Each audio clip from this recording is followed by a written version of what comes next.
Hey, John. Yeah, jump in there, Can I Kathryn. follow up with our PhD on the panel?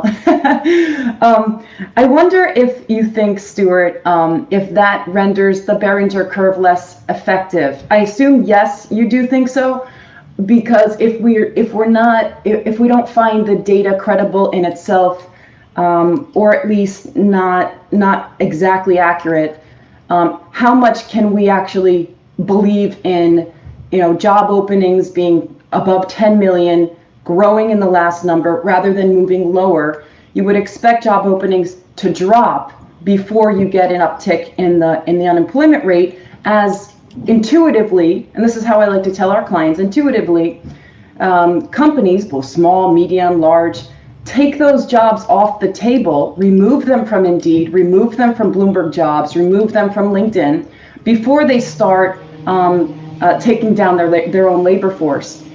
So how much do you think the Behringer curve is no longer relevant? And how much do you think NAIRU is no longer relevant, the non-accelerating inflation rate of unemployment? Even the Fed, I read a piece, forget which Fed it was, an essay, saying basically that the NAIRU is very hard to estimate. We know that, but it could be around 4.9%, 5%. We're way below that. So I think we all agree that the current wage growth is not commensurate with the 2% inflation target. What is? I mean, if you look at history, my analysis says it's about 3.5%. We're getting there. We're getting there. But do we need to get to 5% unemployment for the Fed to really actually sustain its or achieve its 2% inflation target? So there are two elements.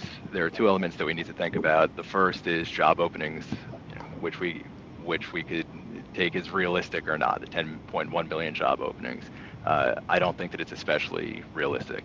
I think the more important element, of course, is the unemployment rate, which could be influenced by two things: whether firms start firing people, regardless of what they do on LinkedIn and other job opening sites, and the desperation of workers or folks who have been sitting on the sideline. If they decide to enter the labor force and it becomes very slow for finding jobs, then again, we would see that uptick in the unemployment rate. In fact, during recession periods, we do continue to see an increase in the unemployment rate is split about 50-50 between workers being laid off and total employment declining, and the labor force just continuing to tick up as workers look for sources of income that they could support, that could support their spending habits in a low growth environment.